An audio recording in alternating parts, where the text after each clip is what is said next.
Friends, ലിഥാസ് food വേൾഡിലേക്ക് ഏവർക്കും ഹൃദ്യമായ സ്വാഗതം. ഇന്ന് ഞാനിവിടെ തയ്യാറാക്കാൻ പോകുന്നത് ഒരു ചിക്കൻ 65 ആണ്. അപ്പോൾ നമുക്ക് ആദ്യം ചിക്കൻ ഫ്രൈ ചെയ്തെടുക്കാനുള്ള ഇൻഗ്രീഡിയൻസ് എന്തൊക്കെയാണെന്ന് നോക്കാം. ഞാനിവിടെ 1 കിലോ ബോൺലെസ് ചിക്കൻ ഇതുപോലെ വൃത്തിയായി കഴുകി ചെറിയ ക്യൂബ്സായിട്ട് കട്ട് ചെയ്ത് വെച്ചിട്ടുണ്ട്.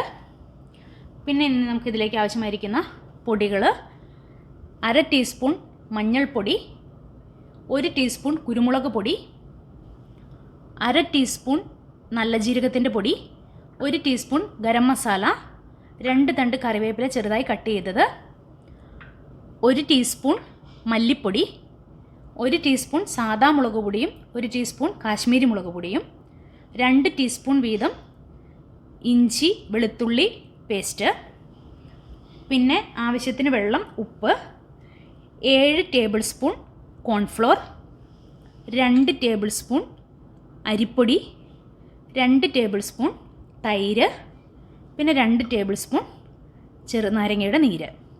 അപ്പോൾ ആദ്യം നമുക്ക് ഇതെല്ലാം കൂടി മാറിനേറ്റ് ചെയ്ത് ഒരു അരമണിക്കൂർ റെസ്റ്റ് ചെയ്യാനായിട്ട് ഫ്രിഡ്ജിലേക്ക് മാറ്റി വയ്ക്കാം. അപ്പോൾ ഇത് നമുക്കൊന്ന് ഒരു ബൗളിലേക്ക് ഇട്ടതെല്ലാം ഒന്ന് മിക്സ് ചെയ്യാം. നമ്മളിത് വറുത്തെടുത്തതിന് ശേഷം ഒരു സോസ് ഉണ്ടാക്കിയിട്ട് അതിലൊന്ന് മിക്സ് ചെയ്യുന്നുണ്ട്. അതിൻ്റെ ഇൻഗ്രീഡിയൻസ് ഞാൻ പിന്നീട് പറഞ്ഞു തരാം. ആദ്യം നമുക്ക് എടുത്തു വെച്ചിരിക്കുന്ന പൊടികളെല്ലാം കൂടി ഒരു ബൗളിലേക്ക് ഇട്ട് കൊടുക്കാം.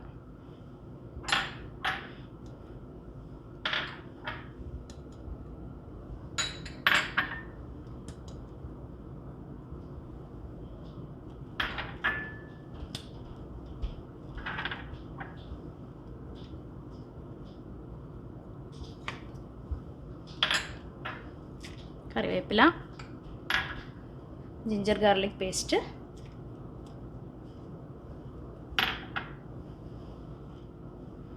തൈര്, അധികം പുളിയില്ലാത്ത തൈരാണ്,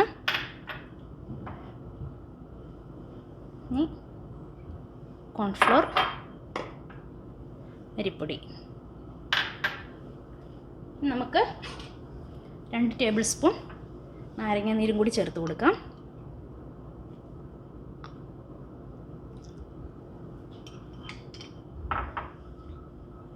നമുക്ക് ആവശ്യത്തിന് ഉപ്പിട്ട് കൊടുക്കാം.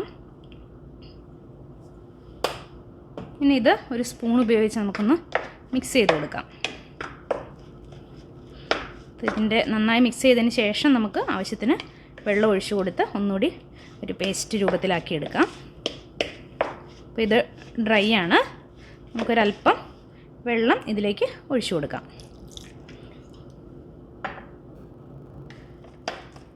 അപ്പം നമുക്ക് ഇത് നല്ലൊരു സ്മൂത്ത് പേസ്റ്റ് ആക്കി എടുക്കാം. അതിന് ശേഷമാണ് നമ്മൾ ചിക്കൻ ഇതിലേക്ക് ആഡ് ചെയ്യുന്നത്. ഇപ്പോൾ നമുക്ക് ആവശ്യത്തിന് ഉപ്പും പുളിയും എല്ലാം നോക്കാം. ആവശ്യമായിട്ടുള്ളത് ഇപ്പോൾ ചേർത്ത് കൊടുക്കാം. ഒരല്പവും കൂടി ഒഴിക്കാം. ഇത്തിരി ലൂസായിട്ടിരിക്കണം.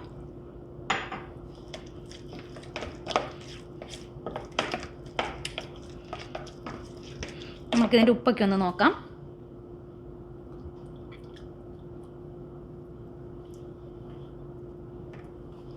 ഒരല്പം ഉപ്പ് കൂടി ഞാൻ ചേർക്കുന്നുണ്ട്, കുറവായിരുന്നു.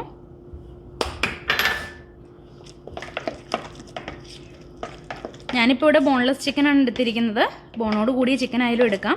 ഇത് പിള്ളേർക്കൊക്കെ കഴിക്കാൻ ഇത് ഈസി ആയതുകൊണ്ടാണ് ഞാനിത് എടുത്തിരിക്കുന്നത്. നമ്മുടെ മാരിനേറ്റ് ചെയ്യാനുള്ള ഇൻഗ്രീഡിയൻസ് എല്ലാം ഇവിടെ റെഡി ആയിരിക്കുകയാണ്. നമുക്കിതിലേക്ക് ഇനി ചിക്കൻ ഇട്ട് കൊടുക്കാം.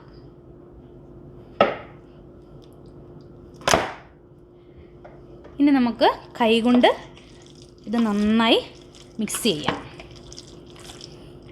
ചിക്കനിലേക്ക് ഇതെല്ലാം നന്നായി പിടിക്കണം. അതിനുശേഷം നമുക്കിത് ഫ്രിഡ്ജിലേക്ക് മാറ്റി വയ്ക്കാം. മിനിമം ഒരു അരമണിക്കൂറെങ്കിലും ഇത് റെസ്റ്റ് ചെയ്യാൻ വെക്കണം. അപ്പോഴാണ് ഇത് നന്നായിട്ട് ഇതിലെല്ലാം പിടിക്കുകയുള്ളൂ. ഈ ഒരു കൺസിസ്റ്റൻസിയിലാണ് നമുക്ക് വേണ്ടുന്നത്.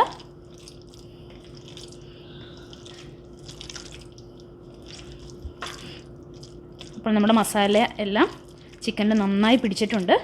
നമുക്കിനി ഇത് മൂടി ഫ്രിഡ്ജിലേക്ക് വെക്കാം. അപ്പോൾ നമ്മുടെ ചിക്കൻ ഇവിടെ മാറിനേറ്റ് ചെയ്യാൻ വെച്ചിട്ട് അരമണിക്കൂറായിട്ടുണ്ടായിരുന്നു.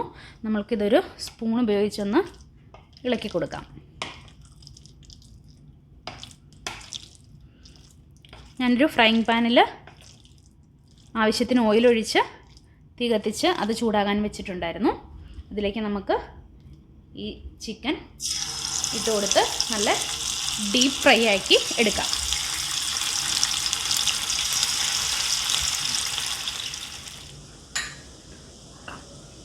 അപ്പോൾ നമ്മൾ ആദ്യത്തെ ട്രിപ്പ് ഇട്ടിരുന്ന ചിക്കൻ നല്ല ക്രിസ്പി ആയിട്ട് ഫ്രൈ ആയിട്ടുണ്ട്. ഇത് നമുക്ക് എണ്ണയിൽ നിന്ന് കോരി ഒരു സ്ട്രെയിനറിലേക്ക് മാറ്റാം.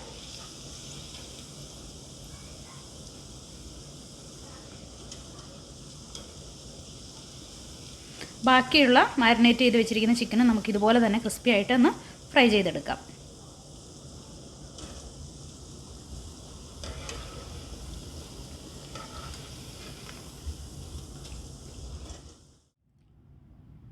അപ്പോൾ നമ്മുടെ ചിക്കൻ എല്ലാം ഞാൻ നന്നായിട്ട് ഇവിടെ ഫ്രൈ ചെയ്തെടുത്തിട്ടുണ്ട്. ഇനി നമുക്കിതിൻ്റെ സോസ് പ്രിപ്പയർ ചെയ്യാം. അതിനാവശ്യമായിരിക്കുന്ന ഇൻഗ്രീഡിയൻസ് 2 ടീസ്പൂൺ ജിഞ്ചർ ഗാർലിക്ക് ഒന്ന് ക്രഷ് ചെയ്തതാണ്, ചതച്ചെടുത്തത്. പിന്നെ 4 നല്ല എരിവുള്ള പച്ചമുളക് നെടുകെ കീറിയത്. പിന്നെ 2 ടേബിൾ സ്പൂൺ കാശ്മീരി ചില്ലിപ്പൊടി. അതിന് കളറ് ആവശ്യമായിട്ട് ഉപയോഗിക്കേണ്ടവർക്ക് അത് ഉപയോഗിക്കാം. ഞാനിവിടെ കാശ്മീരി മുളക് പൊടിയാണ് ഉപയോഗിക്കുന്നത്. അപ്പോൾ എരിവ് അധികം വരികയില്ല, കളറും കിട്ടും. 1 ടീസ്പൂൺ കുരുമുളക് പൊടി, 1/4 ടീസ്പൂൺ ജീരകപ്പൊടിയും 1 ടീസ്പൂൺ ഗരം മസാലപ്പൊടിയും, 2 തണ്ട് കറിവേപ്പില, പിന്നെ ഉപ്പ്, വെള്ളം ആവശ്യത്തിന്, hot chilli sauce 1 tablespoon, പിന്നെ chilli garlic sauce 2 tablespoon, 2 tablespoon നാരങ്ങ നീര്. അപ്പം നമുക്കിതൊന്ന് തയ്യാറാക്കിയെടുക്കാം. അപ്പം ഞാൻ നേരത്തെ ചിക്കൻ വറുത്ത എണ്ണ തന്നെയാണ് ഉപയോഗിക്കുന്നത്. നമ്മളിപ്പോൾ തന്നെ ഉപയോഗിക്കുന്നതായതുകൊണ്ട് പ്രശ്നമില്ല. അപ്പോൾ ഒരു ഫ്രൈങ് പാൻ ഞാൻ അടുപ്പത്ത് ചൂടാകാൻ വെച്ചിട്ടുണ്ടായിരുന്നു.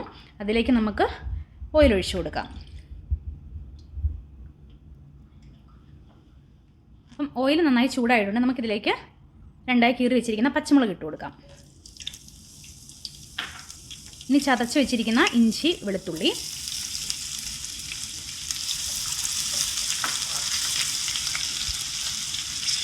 കറിവേപ്പില,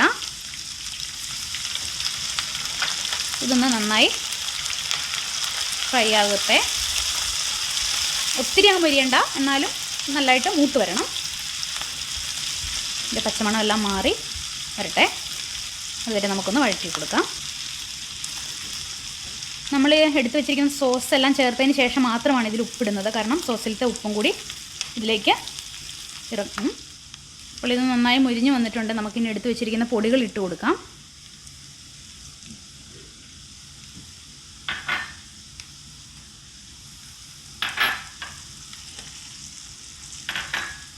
ഫുഡ് കളർ ചേർക്കേണ്ടവർക്ക് അത് ചേർക്കാം. അപ്പം നല്ലൊരു കാണാൻ നല്ല ഭംഗിയുണ്ടാവും. ഞാനിവിടെ ചേർക്കുന്നില്ല.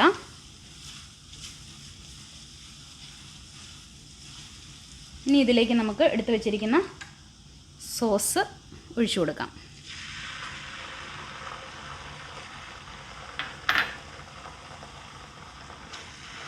ഹോട്ട് ചില്ലി സോസും പിന്നെ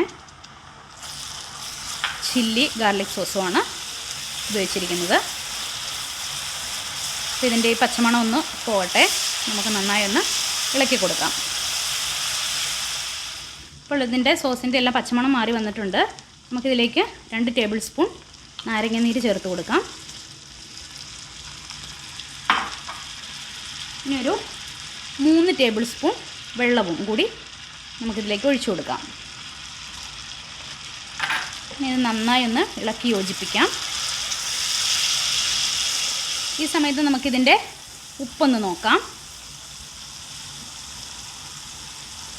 അല്പം ഉപ്പ് കൂടി ഇട്ട് കൊടുക്കാം. നന്നായി ഒന്ന് മിക്സ് ചെയ്യാം. അപ്പോൾ നമ്മുടെ സോസൊക്കെ നന്നായി കുറുകി വന്നിട്ടുണ്ട്.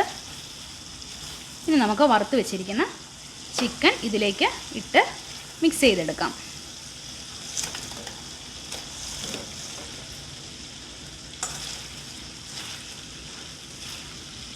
ഇത് നന്നായിട്ടൊന്ന് കോട്ടാകട്ടെ.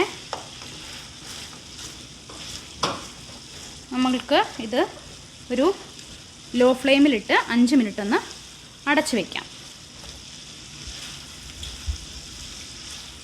അപ്പോൾ നമ്മുടെ ചിക്കൻ ഇവിടെ മൂടി വെച്ചിട്ട് ഒരു 5 മിനിറ്റ് ആയിട്ടുണ്ടായിരുന്നു. അപ്പോൾ എല്ലാം നന്നായി റെഡി ആയിട്ടുണ്ട്. നമുക്കിനി തീ ഓഫ് അങ്ങ് ചെയ്യാം. ഇനി നമുക്കിത് സെർവിങ് ബൗളിലേക്ക് മാറ്റാം.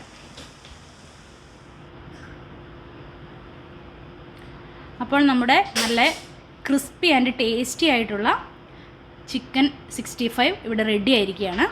എല്ലാവരും ഇതൊന്ന് ട്രൈ ചെയ്ത് നോക്കണം. കുട്ടികൾക്കും മുതിർന്നവർക്കും എല്ലാം നന്നായി ഇഷ്ടപ്പെടും. അപ്പോൾ എൻ്റെ ഈ റെസിപ്പി ഇഷ്ടമായി കാണുമെന്ന് വിചാരിക്കുന്നു. എൻ്റെ ചാനൽ സബ്സ്ക്രൈബ് ചെയ്യുക. നിങ്ങളിതൊന്ന് ട്രൈ ചെയ്ത് നോക്കിയിട്ട് നിങ്ങളുടെ ഫീഡ്ബാക്ക് കമൻറ്റ് ബോക്സിൽ അറിയിക്കണം. മറ്റൊരു റെസിപ്പിയുമായി അടുത്ത ദിവസം വീണ്ടും കാണാം.